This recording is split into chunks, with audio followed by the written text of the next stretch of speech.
Ish-kryeministri i Maqedonisë së Veriut Nikola Gruevski ka marrë shtetësi të plotë hungareze në vitin 2022 mbi bazën e interesit shtetëror të Hungarisë. Sipas raportimeve, Gruevski, i cili prej vitit 2018 jeton në Budapest pasi u arratis nga Maqedonia për të shmangur vuajtjen e dënimit me burg, tani gëzon mbrojtje shumë më të fortë juridike nga një ekstradim i mundshëm. Kryeministri ndërkohë i vendit Kristian Mickoski deklaroi sot se qeveria në fakt nuk ka informacion nëse Gruevski posedon shtetësi hungareze. Rreth këtij zhvillimi do të jemi në një komunikim të drejtpërdrejtë me kolegen ton Ferikan Iljazi. Ferikan, të përshëndes. Për ta sqaruar pak më qartë, a ekziston një bashkëpunim mes autoriteteve ose një fletë arresti aktive që mund ta rikthejnë pra Gruevskin në Maqedoninë e Veriut në sajt të shlyerjes pra të dënimit ndaj tij. Dhe si ndryshon statusi nga pasja e azilit politik dhe shtetësia për të bërë të mundur pra që ai të ekstradohet? Po, pikërisht pjesa e fundit e deklaratës tënde është në fakt kryefjala e gjithë kësaj ndodhie rreth Gruevskit, sepse me faktin që sipas informacioneve të paktën nga burime nga qeveria hungareze, sipas informacioneve që ai tashmë posedon një shtetësi hungareze, faktikisht pozita e tij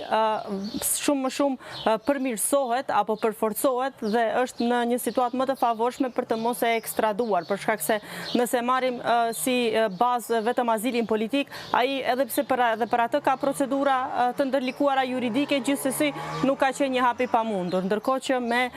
shtetësinë, procedurat janë shumë më të vështira dhe do duhet të shkohet në procedura shumë më të komplikuara për të dëshmuar se eventualisht një shtetësi e tillë është në mënyrë të paligjshme apo që ka përfshirë ndoshta zyrtar hungarez të korruptuar, të cilët ja kanë mundsuar që ta marrin shtetësinë, dhe gjithë kjo është një proces besoj që i gjatë i ndërlikuar dhe që shumë zor dëshmohet, dhe për këtë shkak edhe është në një situatë shumë të favorshme tani Gruevski, sepse si shtetas hungarez është shumë e vështirë që të ekstradohet në Maqedoninë e Veriut. Pavarësisht nëse ka ose jo bashkëpunim mes dy shteteve, gjithsesi ligjet apo pozicioni i tij si një shtetës i Hungarisë është shumë më i fortë në këtë moment, dhe për këtë shkak edhe e bën thuajse të pamundur në një periudhë më të shkurtër apo që të ketë një ekstradim të tij të mundshëm. Po ashtu duke marrë parasysh edhe klimën do kisha thënë politike apo qëndrimin politik të ditëve të fundit apo të periudhës së fundit në Maqedoninë e Veriut, nuk është se është parë ndonjë vullnet shumë i fuqishëm nga VMRO-DPM-ja për ta rikthyer Gruevskin, dhe këtë e gjykoj nga ajo se procedurat ende për ekstradimin e ri nuk janë filluar, duke u arsyetuar se ende nuk është bërë një analizë detajuar se për çfarë lloj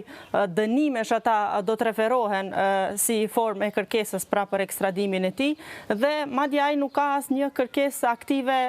në Interpol, pra nuk kërkohet me fletë arrest ndërkombëtar, dhe gjithë këto thjesht e bëjnë thuajse të pamundur rikthimin e Gruevskit në Maqedoninë e Veriut përmes procesit të ekstradimit për të vuajtur dënimet me burg. Njëri prej dënimeve është 9 vite, ndërsa në një proces tjetër është i dënuar me 1 vit e gjysëm burg. Ka ende procese të tjera, por për të cilat nuk ka vendime të plot fuqishme gjyqësore, ndërsa për këto domethënë janë afërsisht 10 vite e gjysëm për të cilat pritet që ai të mbaj burgu nëse kapet apo nëse ekstradohet në shtetin tonë. Mirë po, duke marrë parasysh gjithë këto fakte që i listova, shtetësia apo thjesht nuk është bërë një kërkesë e re për ekstradim,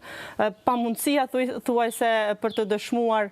para autoriteteve hungareze se ai ka marrë ose jo në mënyrë të paligjshme edhe azilin edhe shtetësinë, thjesht e vështirësojnë apo e bëjnë fotografinë në përgjithësi si të pamundur që ta rikthejnë ish-kryeministri Nikola Gruevski, i cili është në arrati në Hungari, siç ishte edhe ti prej vitit 2018. Praktikisht ai në vitin e 3 të qëndrimit të tij në Hungari është bërë me shtetësi hungareze, ndërsa ky informacion asnjëherë nuk ka dalë në opinion dhe është bërë publik tani me ndryshimin e qeverisë hungareze. Po, mbetet për të parë edhe do të thellohemi natyrisht rreth këtij zhvillimi. Ferikan, unë të falenderoj për këtë raportim. Ndërkohë do të vë të tjera